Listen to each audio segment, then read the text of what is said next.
요한복음 15장 보겠습니다.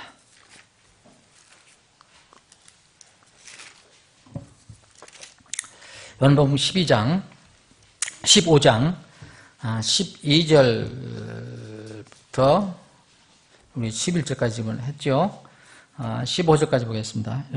한번 이 긴 구절은 아니지만 오늘도 참 굉장히 중요한, 중요하지 않은 게 없어요. 이게 요한복음 15장. 이 말씀을 한번 여러분들이 읽으시면서 한번 생각을 한번 해보십시오. 묵상을 해보십시오. 내 명령은 곧 내가 너희를 사랑한 것 같이 너희도 서로 사랑하라 하는 이것이니라. 사람이 자기 친구들을 위해 자기 생명을 버리면, 내려놓으면 이렇게 해도 됩니다. 자기 생명을 내려놓으면 이보다 더 큰 사랑이 없나니 무엇이든지 내가 너희에게 명령하는 것을 너희가 행하면 너희가 나의 친구니라. 이제부터는 내가 너희를 친구라 하였나니, 여기 15절 잘 보십시오. 종에서 이제 친구로 바뀝니다. 오히려 내가 너희를 친구라 하였나니 이는 내가 내 아버지께 들은 모든 것을 너희에게 알려주었기 때문이라. 어떻게 친구가 되는가? 어떤 사람에게 친구라고 얘기하는가? 근데 그 친구는 어떤 상황인가? 이거를 주님께서 설명해 주겠습니다. 이 요한복음 13장에서 우리가 주님께서 발을 씻어주면서 결론으로 제자들에게 가르쳐 준 것이 서로 내가 너희를 사랑하지 서로 사랑하라 라고 말씀하셨습니다. 오늘 여기에 보면 또 사랑하라는 말씀이 나오는데, 주님과 제자인 우리들 사이의 관계는 이 창조주와 창조물, 피조물, 그리고 대속주와 피속죄자, 그리고 구원자와 죄인, 이런 관계죠. 주와 종, 주인과 하인, 아니면 소유주와 관리인. 우리는 절대 소유주가 아닙니다. 스승과 제자. 주님이 대장이면 우리는 군사, 우리는 군병. 여러 가지로 이렇게 성경에서 표현하고 있는데, 이러한 관계는요, 여러분 지금 말씀드린 건 다 주종 관계입니다. 상하 관계예요. 그런데 주님께서는 오늘 이 말씀에서 아주 파격적인 말씀을 하십니다. 파격이라는 건 뭡니까? 아주 어떤 룰을 깨트려버리고, 이제까지 생각하는 것을 완전히 깨트려버리고 신선하게 새롭게 말씀하신 거죠. 주종관계, 상하관계가 우리가 분명히 있는데, 우리가 주님이 우리 주님이잖아요. 우리는 종이고요. 근데 평등한 관계를 얘기해 줍니다. 너희가 나의 친구니라. 이건 파격적인 칭호입니다. 제자들에게 주신 파격적인 칭호예요. 여러분들이나 저는 다 친구가 있어요. 많든 적든 다 친구 있습니다. 여러분들이 표현하는 그 친구라는 단어로 여러분들 생각해 보시면 여러분들 주위에 많이 있습니다. 친구라면 뭔가 이렇게 따뜻함이 있어요. 그렇죠? 어떤 친구든지. 그래서 친구 사이에 좋은 관계를 우정이라는 말에서 우리가 찾는데, 이 말 우정하면은 포근함, 따뜻함이 이렇게 배어 나옵니다. 근데 주님께서 너희가 나의 친구라 하면 우리가 주님과의 관계에서도 우정을 나눌 수 있다는 거예요. 친구 사이니까.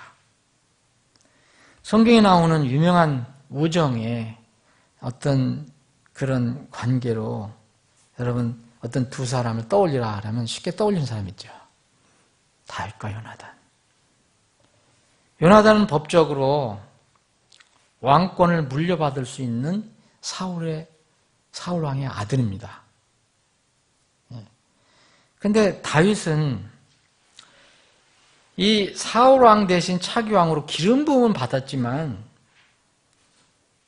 이제 요나단과 친구로 이렇게 지낼 때는 사울 왕에게 쫓기는 도망자 신세였습니다. 그런데 두 사람은 다 왕이 될 수 있는 사람이에요. 왕이 될 수 있는 사람이라면 여러분, 이 인류의 역사는 뭘 가르쳐 줍니까? 반드시 한 왕이 제어가 돼요. 꼭 싸움이 일어나요. 두 왕이 있을 수가 없잖아요. 우리나라 역사든 어느 나라 역사든 다 똑같아요. 근데 이 두 사람은 왕이 될 수 있는 사람이었는데 서로 갈등과 충돌이 일어날 수 있는 사이였는데 정말 깊게 서로 우정을 나눕니다. 나중에 이 두 사람은 이 성경에서 과연 우정이 뭐냐 이걸 얘기할 때 우리가 자주 이렇게 인용하는 그런 이야기인데 이 두 사람은 요나단과 다윗은 하나님의 뜻이 무엇인지 알고 그 뜻에 따라 이렇게 친구가 되었습니다. 그런 면에서 저는 다윗보다 요나단이 더 훌륭한 우정을 나눈 사람이라고 생각합니다. 자신의 아버지가 미워하는 다윗을 자기 혼같이 사랑했다고 그랬습니다. 요나단은. 그런데 왜 그것을 그렇게 했습니까? 자기 육신의 아버지가 그렇게 반대하고 자기 아들 요나단까지도 굉장히 괴롭게 했잖아요. 그런데 요나단은 자기가 믿는 하나님이 아버지가 이 다윗에 대해서 어떤 뜻을 가지고 계신가 이걸 알고서는 이제 그 다윗에게 자기 온 마음을 다해서 이렇게 사랑을 이렇게 베풀어 줍니다. 그래서 다윗을 자기 혼같이 사랑한 이 요나단은 훌륭한 친구의 표상입니다. 요나단이 최후에 자기 아버지 사울과 함께 블레셋 군과 싸우다가 전사를 하잖아요. 근데 이 소식을 다윗은 듣습니다. 그런데 울면서 요나단의 그 우정을 상기합니다. 그러면서 사무엘하 1장에 보면 내 형제 요나단이여 네가 나를 사랑함이 놀라워서 여인들의 사랑을 능가하였도다. 여인들의 사랑, 이성 간의 사랑을 되게 세상은 남녀 사랑을 많이 얘기하잖아요. 근데 내가 나를 사랑함이 너무너무 놀라워서 세상의 여인들의 사랑을 능가했도다 라고 얘기합니다. 그렇게 고백했습니다. 주님께서는 오늘 여기 본 말씀을 보면 내가 너희를 사랑하같이 너희도 사랑하라 그러면서 사람들 사이에서 최고의 사랑이 어떤 사랑인지 최고의 우정이 어떤 것인지를 설명해 주셨습니다. 오늘 바로 13절입니다. 자기 친구들을 위해서 자기 생명을 내려놓으면 이보다 더 큰 사랑이 없다 얘기합니다. 세상에서는 이보다 더 큰 사랑이 없는 거예요. 사람들 사이의 사랑은 이보다 더 큰 사랑이 없습니다. 한 사람이 다른 사람을 위해서 희생하는 것은 정말 고귀한 사랑입니다. 틀림없는 고귀한 사랑입니다. 그래서 이 시대에도 보면 가끔가다 그런 일들이 일어나전에 이야기가 나오잖아요. 어느 사람이 갑자기 어떤 사람이 위태한 것을 보고 자기 목숨을 바쳐서 생명을 바쳐서 건져낸다. 그래서 뭐 의인 몇 년 전에 왜 일본에서 일본 사람을 구한 한국 사람 그래서 뭐 유명했었잖아요. 의인. 뭐 한국에도 그런 사람들이 있고 그 칭송을 받습니다. 세상에 소개됩니다. 그런데 사람들 사이에 그 큰 사랑보다 더 큰 사랑이 있습니다. 그것이 바로 예수님께서 하나님이신 예수님께서 죽으신 그 죽으심의 사랑입니다. 사람은요 아무리 훌륭해도 의인이라고 하는 사람들도 정말 남을 위해서 희생한 사람이라도 하나님 눈에는 어떤 사람입니까? 죄인이 아닌 사람이 없습니다.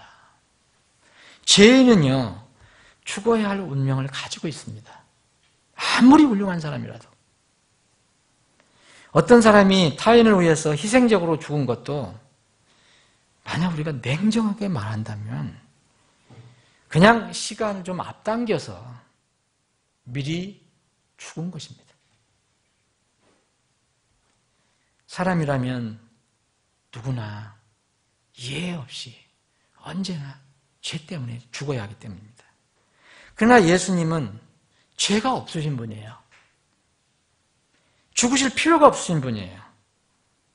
오직 하나 여러분들과 저의 그 검은 죄들, 무서운 죄들을 위해서 자신의 생명을 내려놓으신 분입니다.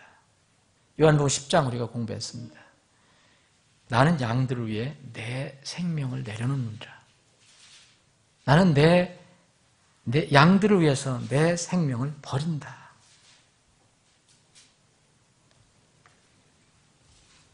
온 우주 역사를 통틀어서 이보다 더 큰 놀라운 사랑은 없습니다.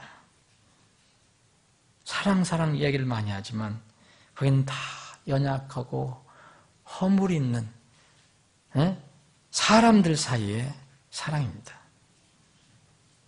하나님께서 어떻게 거룩하신 하나님께서 친히 자신에게 원수인 자들을 위해서 자신을 미워해서 십자가에 못 박은 사람들, 그 사람들을 위해서 어떻게 죽으실 수 있습니까? 이것이 주님의 사랑입니다. 이건 정말 신비한 사랑입니다. 우리가 만날 찬송을 하지만 사실 우리가 다 이해할 수 없는 사랑입니다. 저는 이것이 미스테리 사랑이라고 생각합니다. 사실 우리가 이 하나님의 이 놀라운 사랑 다 알지 못해도 이 사랑이 나에게 부어졌구나. 이것을 깨닫고 하나님의 사랑을 우리가 받으면 이제는 주님께서 하신 말씀이 그렇게 난해가 들지 않습니다. 하느냐 안 하느냐는 우리에게 달려있는 거지만 형제들을 위해서라도 우리의 생명을 버릴 수 있는 그런 사랑의 힘이 우리 안에 들어옵니다. 요한일서 3장 16절에 이런 말씀이 있습니다. 요한복음 3장 16절과 요한일서 3장 16절은 비슷한 말씀입니다. 하나님께서 우리를 위해 자신의 생명을 버리셨으므로 우리가 이로써 그분의 사랑을 깨닫나니 우리가 형제들을 위해 우리의 생명을 버리는 것이 마땅하니라. 사도 요한은 이것을 깨달으니까 다른 형제를 위해서 우리가 죽을 수도 있다. 이건 마땅한 일이다라고 그렇게 고백을 합니다. 친구 사이는 주인과 종의 관계가 아니잖아요. 주와 또 하인과의 그 관계도 아닙니다. 주종 관계가 아닙니다. 상하 관계가 아닙니다.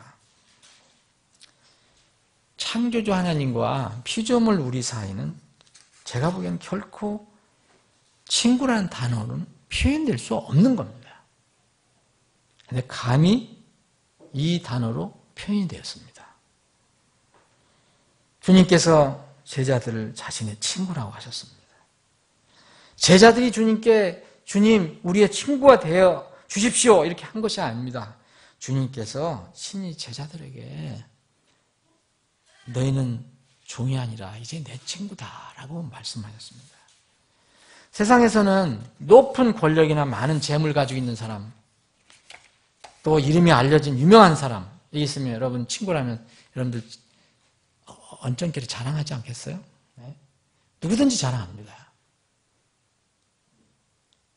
중국에서는 우리 언희성 이사님한테 가끔 듣는 얘기인데 중국에서는 지금도 관계라는 단어가 엄청난 위력을 가지고 있습니다. 관계는 중국어로 관시입니다. 관계, relationship. 관공서나 이 정부기관에 아는 사람이나 친구나 지인이 있으면 거의 안 되는 것이 없답니다. 법과 규정보다 중국에서는 관시가 더 큰 위력이 있는 그런 나라입니다. 근데 생각해 보십시오. 그런 관리들도 우리가 알면 엄청난 우리가 힘을 이제 얻을 수 있는데 창조주 하나님, 세상의 구원자이신 예수 그리스도께서 여러분과 저의 친구라면 도대체 여러분과 저는 어떤 사람입니까? 예? 어떤 사람입니까? 여러분 박근혜 대통령이 여러분 친구라면 여러분 맨날 어깨 이렇게 하고 다닐 거예요. 예? 정말 너 재벌이 내 친구다. 걔 바로 내 친구야. 이렇게 할 겁니다. 도대체 하나님이 여러분들이 친구라면, 예수 그리스도가 여러분들이 친구라면 여러분은 누굽니까? 설명 잘 됩니까? 이건 상상을 초월하는 엄청난 특권입니다. 형용할 수 없는 놀라운 축복입니다. 결코 그 값을 매길 수가 없습니다. 세상에서는 학교 친구, 사회 친구, 회사 친구, 취미 친구, 우리 김지수님 골프 친구, 임성환 형제 축구 친구, 다 있어요. 세상에서는 다양한 목적과 방법으로 친구가 됩니다. 그런데 주님과 제자가 친구 사이가 되는 것은 하나의 조건만 있습니다. 뭐라 했습니까? 14절 보면 무엇이든지 내가 너에게 명령하는 것을 너희가 행하면 너희가 나의 친구니라. 여러분, 우리는 거듭날 때 분명히 놀라운 신분을 가졌습니다. 근데 분명히 주님께서 이게 말씀하신 것은 이렇게 주님께서 말씀하신 것을 우리가 행할 때 우리가 주님의 친구가 된다고 말씀하셨습니다. 여러분, 주님과 우리 사이의 친구는 명령과 순종의 관계가 세워진 친구입니다. 특이한 친구입니다. 세상의 친구는 명령하지 않습니다. 주님께서 다스리는 천국에서의 친구이기 때문에 분명히 친구지만 명령하는 분이 있고 다른 분이 있습니다. 우리가 주님을 명령할 수 있습니까? 여러분, 정말 이 놀라운 말씀을 정말 잘 묵상해 보시면 두 가지 질문을 할 수 있다고 생각합니다. 첫 번째로는 가장 기본적인 거고 매우 긴급한 질문입니다. 첫 번째 질문이 이겁니다. 예수님은 여러분의 친구입니까? 예수님은 나의 친구인가? 예수님이 나의 친구인가? 이 질문은 누가 나의 친구인가? 곧 예수님 편에, 예수님 쪽에 방점을 찍는 질문입니다. 예수님 쪽에 강조를 하는 거예요. 예수님께서 나를 위해 무엇을 어떻게 하셨고 지금은 무엇을 하시는가에 강조점을 두는 질문입니다. 예수님은 내 친구인가? 예수님이 나의 친구가 되는 것은 예수님께서 내 죄와 불법과 연약함을 위해서 대신 십자가에서 피 흘려 죽으시고 나를 위해서 부활하셨다는 것을 진실로 믿고 받아들일 때 법적인 친구가 됩니다. 곧 하나님께서 주시는 하나님의 사랑을 받아들임으로써 우리는 예수님의 법적인 친구가 됩니다. 여러분, 요한복음 11장에 보면 우리가 나사로 사건을 공부했습니다. 거기서 여러분들이 예수님께서 죽은 나사로, 무덤에 묻힌 나사로를 뭐라고 했는지 여러분 기억하십니까? 우리 친구 나사로가 잠들었다 그랬습니다. 우리 친구 나사로가. 거기서 내 친구가라고 말은 하지 않았습니다. 우리 친구, 제자들과 함께 그 예수님을 포함해서 우리 친구라 얘기했습니다. 이것은 분명히 법적인 친구를 얘기합니다. 예수님 편에서 나에게 은혜를 베풀어 주신 것을 강조한 것입니다. 만약 내 편에서 내가 내 생명을 친구를 해서 버려야 한다든지 내가 주님을 위해서 내 생명을 바쳐야 한다면 예수님은 우리의 친구가 결코 될 수 없습니다. 여러분들 그렇게 할 수 있습니까? 곧 우리가 예수님의 친구가 되기 위해서 그분이 계신 하늘로 올라가야 한다면 가능성은 제로입니다.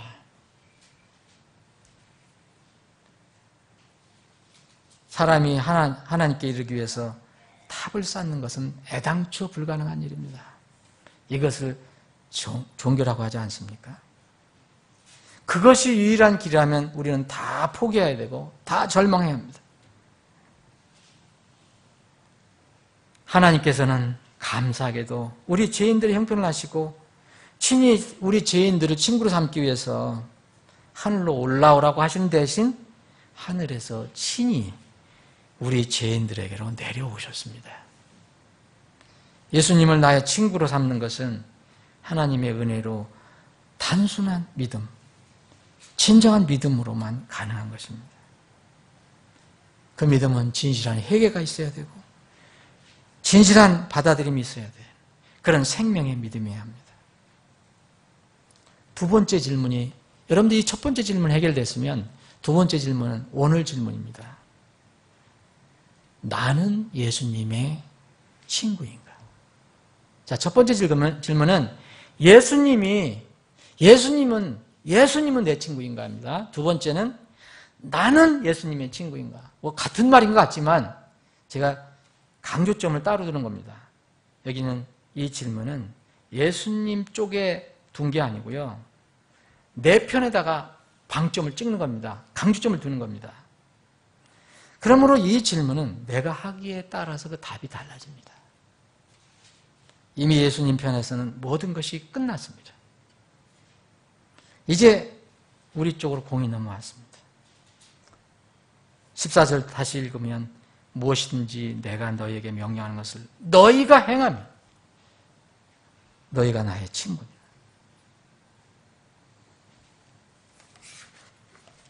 말씀드린 대로 이 나사로는 무덤 속에 묻혀 있는데 여러분 뭘 할 수 있습니까? 의식도 없이 시체가 되어서 누워 있습니다. 그가 주님의 명령 따르지도 못하고 아무것도 할 수 없습니다. 그런데 이미 영혼은 구원받아서 예수님의 친구 그리고 제자들의 친구가 되었다고 했습니다. 그 친구의 신분은 죽으나 사나 변함없습니다. 아마 부활하면 주님의 말씀을 따르는 친구가 될 수 있을 것입니다. 오늘 주님께서 말씀하신 것을 역으로 우리가 풀어 말해본다면 내가 명령하는 것 무엇인지 너희가 순종하지 않고 행하지 않으면 너희는 내 친구가 아니야. 똑같습니다. 하나님의 구원의 은혜는 구원받은 사람을 움직이게 합니다. 이것이 은혜의 파워고 복음의 권능입니다. 선물이긴 하지만 복음은 분명히 그 어떤 사람을 적극적이고 능동적인 사람으로 바꾸게 합니다. 삶의 태도와 방향을 바꿔줍니다. 이것이 진정한 복음이고 진정한 은혜고 진정한 회개입니다. 그런데 복음을 머리로만 알면 그리고 종교적으로 잘못 이해하면 이런 능력이 나오지 않습니다.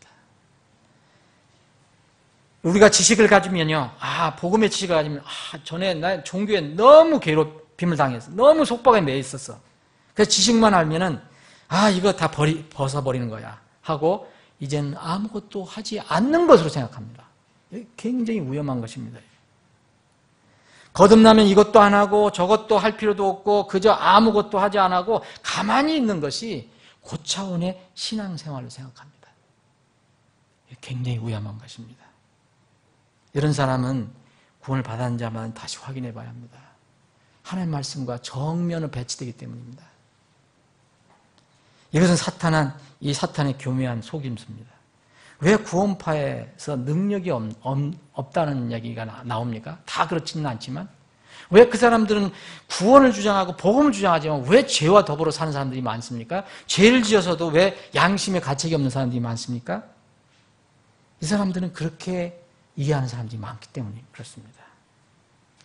이 사람들은 구원파식으로 구원을 받으면 기존 교회에서 하는 기도 필요 없다고 얘기합니다. 기존 교회에서 하는 헌금 필요 없다고 합니다. 기존 교회에서 하는 예배 율법이라고 얘기합니다. 여러분들 초반전에는 아마 그렇게 생각하는 분들도 있었을지 모릅니다. 이 사람들은 그래서 성경에 기도하라 나오니까 그래 기도는 있지만 기도는 구원받아서 영으로 숨쉬는 것이 기도다. 헌금은 하나님의 사업을 위해서 그들이 하는 사업처에 투자하는 것이 헌금이다라고 얘기합니다. 예배는 구원받은 사람들이 교제하는 것이 이렇게 모여서 그렇게 하는 것보다 교제하는 사람, 교제 자체가 예배라고 그렇게 주장하는 사람들이 있습니다. 또 어떤 사람들은요, 이 구원파가 아니더라도 어떤 사람들은 구원받은 사람에게는 비례정기헌금, 11조, 이건 폐기 대상의 율법이라고 목소리 높입니다. 그리스도인들이 무슨 드레스 코드가 이거 은혜로 구원받으면 다 필요 없습니다. 율법입니다라고 얘기합니다.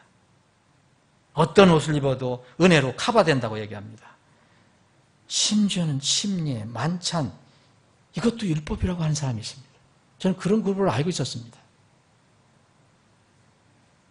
참으로 이것은 정말로 복음을 모르는 사람입니다. 여러분, 옷을 잘못 입으면요 하나님이 증오하신다고 그랬습니다. 그런 것을 여러분들이 성경을 통해서 알아야 합니다. 헌금 하나님께 드려야 하나님께 아무것도 도움이 되는 게 없어. 하나님께 뭐가 도움이 됩니까? 그런데 하나님은 그것을 분명하게 말씀하고 계십니다. 너의 영적인 복과 연결된다. 복음을 자신의 육신의 만족을 위해서 이용하는 사람들이 많습니다. 이런 사람들은 전도도 필요 없다, 율법이다, 이것이 옳으니 저것이 옳으니 만날 모여서 토론만 합니다. 이 사람들은 정말 복음을 크게 오해한 것입니다. 그런 사람들이 과연 이 14절을 어떻게 이해할까 저는 궁금합니다. 너희가 행하면, 내가 명령하는 것을 너희가 행하면 너희가 나의 친구니라. 종과 친구에는 분명히 차이가 있습니다, 여러분. 종은 잘 모릅니다. 그냥 명령하는 거 지킬 뿐입니다. 친구는 무슨 차이가 있습니까? 다 압니다. 우리는 종이면서 주님의 친구입니다. 왜냐하면 앞으로 일어날 일을 주님께서 우리에게 소상히 말씀해 주셨기 때문입니다. 그 많은 하나님의 사람 중에서 특히 아브라함을 하나님께서 내 친구라고 말씀하셨습니다. 야고보는 야고보서에서 야고보서 2장 23절에 그는 하나님의 친구라 불렸느니라 그랬어요. 아브라함이 하나님 친구라 불렸느니라. 왜 아브라함이 친구라 불렸습니까? 그럼 창세기 18장 이후로 한번 보시면 무슨 일을 하시면 그냥 안 하시고 꼭 아브라함이 알려주십니다. 이게 친구입니다. 여러분, 하나님의 뜻과 계획 모르십니까? 아십니까? 성경 가지고 계시면 모르신다고 하면 성경을 안 읽으신 것이고, 성경을 읽으시면 아버지의 뜻과 계획을 압니다. 앞으로 어떤 일이 일어날 것이고 또 어떻게 진행되고 어떻게 종료될 것인가 다 기록이 되어 있습니다. 성경을 가지고 있고 그 안에 기록된 모든 말씀을 그대로 믿는 사람들, 그리고 따르는 사람들은 그래서 주님의 친구입니다. 사랑하는 여러분은 주님의 친구입니까? 여러분은 주님으로부터 아버지의 뜻과 계획을 다 통보받고 있는 주님의 친구입니까? 오늘 말씀에서 두 가지 질문 아까 말씀드린 대로 그 질문을 한번 해보시기 바랍니다. 나는 예수님의 친구인가? 이 질문 전에 예수님이 나의 친구가 되어주셨는가? 그렇다면 예수님이 나의 법적인 친구가 되어주셨다면 오늘 말씀을 기억해서 내가 주님 뵐 때까지 그분의 말씀을 잘 순종하고 따라서 예수님의 친구로 살기를 원한다. 이런 결단과 고백의 기도가 있기를 바랍니다. 기도하시겠습니다.